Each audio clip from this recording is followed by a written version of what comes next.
నమస్తే, this is Shaurya. Welcome to our channel. ఈ రోజు మనతో పాటు సీనియర్ జర్నలిస్ట్ దుర్గా వడ్లమాని గారు ఉన్నారు. వారితో మాట్లాడదాం. నమస్తే మ్యామ్. నమస్తే అండి. మ్యామ్, ఒక బాధాకరమైన విషయం నిజంగానే. అంటే ఎప్పుడు అసలు అట్లాంటిది జరగడం ఇప్పటి వరకు వినలేదని అనుకుంటున్నాను. మరి ఎక్కడైనా రేర్ కేసు ఉంటే తెలీదు.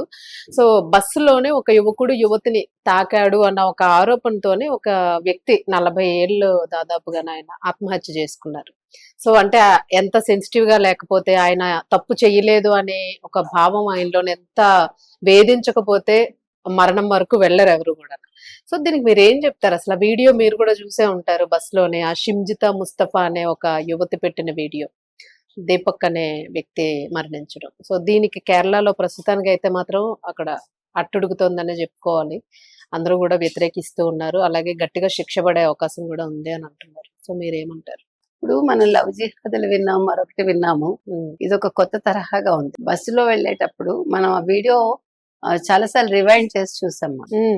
అంటే నిజంగా అతను తప్పు ఉందా లేదా. అవును, 3 సార్లు అతను పక్కకి తప్పుకోవడం మనం పొరపాటుగా తగులుతుంది. ఇప్పుడు మీకు బస్సుల్లో జరిగేది ఏంటంటే నేను చాలా సార్లు అనుభవించాను. మన కోపం కూడా వస్తుంది.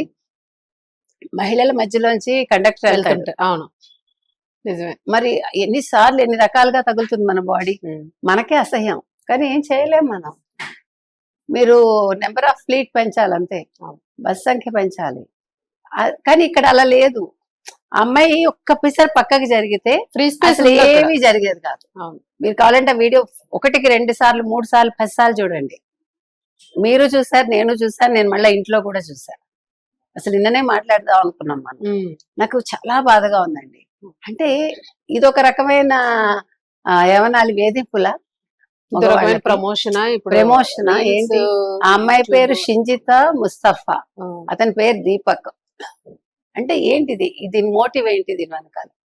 అది ఆవిడ పక్కకి జరిగి వెళ్ళిపోకుండా దాన్ని వీడియో తీస్తూ ఈ చెయ్యి ఇలా పెడితే అతను 3 సార్లు పక్కకి జరిగి ఫస్ట్ తగిలింది. అతను ఇలా వెనక్కి చూసి పక్కకి జరిగాడు. మళ్ళా ఇవి పక్కకి అతని వైపు జరిగింది. మళ్ళా అతను జరిగాడు, మళ్ళా జరిగింది. మీరు అబ్జర్వ్ చేయండి. ఇక్కడ కంప్లీట్ గా తప్పంతా కూడా అమ్మాయిది. అమ్మాయి మరి ఏ ఉద్దేశంతో ఇది వీడియో తీసింది? ఆవిడ ఏదైనా పాపులర్ అవ్వాలనుకున్నారా? మనకు అర్థం కాలేదు. కానీ ఇది విధానం కాదు.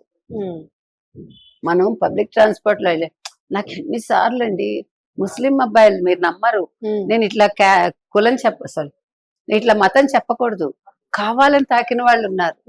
నేను గొడవ పెట్టుకోలేక వదిలేసా, కోపంగా చూసి. పెట్టుకోవడం ఒక సెకండ్. నేను నిజంగా చెప్తున్నా. ఎందుకు మేడం, చార్మినార్ షాపింగ్ కి వెళ్తేనే చాలా సార్లు మేము కూడా ఫేస్ చేస్తాం. చాలా మంది ఫేస్ ఇలా జరుగుతూ ఉంటది. అక్కడ అమ్ముకునే వాళ్ళు ఉంటారు చాలా మంది, వాళ్ళు కూడా అట్లా చేతులు తాగుతారు కావాలని. ఇవన్నీ జరుగుతాయి. అది మనం ఏంటంటే ఇంకా ప్రతివాడితోటి తెల్లారు లేచి గొడవలు పెట్టుకుంటామని వదిలేయటం. గొడవ పెట్టుకుంటే ఏం జరుగుతుందో అని భయం, లేకపోతే మళ్ళీ ఇంట్లో ఏం గొడవలు అవుతాయని భయం. రకరకాలు ఉంటాయి. ఇవన్నీ మనకి చిన్నతనం కాబట్టి మనం ఏం చెప్పుకోలేక అట్లా చేస్తాం. ఇక్కడ ఇది ఏమైందంటే వీడియో బయటకు వచ్చాక అబ్బాయి తలెత్తుకోలేక, నేను తప్పు చేయకపోయినా కూడా నేను విక్టిమ్ అయ్యానని చెప్పి అబ్బాయి సూసైడ్ చేసుకున్నాక ఆ అమ్మాయి కుటుంబ సభ్యులే అమ్మాయిని పంపించేసారు బయటకు అంటున్నారు. ఎంతవరకు నిజమో తెలియదు. ఇప్పుడు ఆ అమ్మాయి బయటకు వెళ్ళిపోయింది, ఒక వీడియో మళ్ళా పెట్టింది. నేను ఒక సైకియాట్రిస్ట్ అని, నాకు తెలుసు కొంతమంది మగవాళ్ళకి ఆ జీల్ ఉంటుంది, వాళ్ళు తాకాలనుకుంటారు అని అంది తప్ప ఎక్కడ అతను చచ్చిపోయినందుకు ఆ అమ్మాయి మొహంలో ఇసుమంత సింపతి కూడా లేదు. అయ్యో తప్పు చేశాననే భావన లేదు, ఒక సారీ చెప్పటం లేదు. అయితే దీని మీద కేసు అయితే ఫైల్ అయింది. ఇవాళ అసలు ఆ అబ్బాయి వీధిలో వాళ్ళ అబ్బాయి ఎంత మంచివాడో చెప్తున్నారు ప్రతి ఒక్కళ్ళు కూడా. ఆ అమ్మాయి దొరికితే మాత్రం అమ్మాయి సంగతి తేలుస్తామంటున్నారు. అమ్మాయి మీద కేసు ఫైల్ అయింది. అమ్మాయిని అరెస్ట్ చేయాలంటే అమ్మాయికి శిక్ష పడాలి. ఎందుకంటే ఇలాంటివి ఫర్ గ్రాంటెడ్ గా తీసుకుని ఎవడి మీద నాకు కోపం ఉందనుకో, ఇంకో రకంగా చేయొచ్చు. అవును. ఇప్పుడు ఈ మధ్య కాలంలో ఎలా ఉంటున్నాయి అంటే రివర్స్ లో కూడా ఉంటున్నాయి. ఒక అమ్మాయి ఒక అబ్బాయిని ఇష్టపడుతుంది, ఆ అబ్బాయి ఇష్టపడ్డు, అట్లాంటివి ఉంటాయి. అంటే మీరు చెప్పలేరు మొమెంటం. ఇవన్నీ ఆ క్షణంలో తీసేసుకుంటారు నిర్ణయాలు. ఆ రకంగా ఉండొచ్చు. అన్ని రకాలుగా ఆలోచించాలి. సైకాలజీ అంది కదా ఆవిడ. ఆడవాళ్ళ సైకాలజీ చెప్పలేం, మగవాళ్ళ సైకాలజీ చెప్పలేం. ఈ మధ్యలో ఎక్కువ రివెంజ్లు అమ్మాయిలే తీసుకుంటారు. అవును. అంటే తప్పుగా కాదు, సప్రెస్ అవ్వట్లేదు. అంటే వీళ్ళని సప్రెస్ చేసి ఇందాక ఒక ఆవిడ అంది కదా, ఇప్పుడు ఎవడు సప్రెస్ అయి ఉండట్లేదు. ఎక్కడ చంపేదాకా ఉంటున్నారు? వెళ్ళిపోతున్నారు. కుక్కట్పల్లిలోని అదే చూసాం కదా, హస్బెండ్ ని చున్నీ వేసి చంపేసింది. ఇల్లీగల్ రిలేషన్ ఉందంట, లేపేసింది అంతే. అదే అందుకని నేను అనేది ఏంటంటే, మనం ఇలాంటి విషయాల్లో మనం ఎవరినైనా ఖండించాలి. ఎవరినైనా ఇప్పుడు ఖండించారు. మనం దీపక్ గారినే సపోర్ట్ చేస్తున్నాం, మనం ఆయన ఆత్మకి శాంతి కలగాలని కోరుకుంటున్నాం. చాలా బాధాకరం ఇది.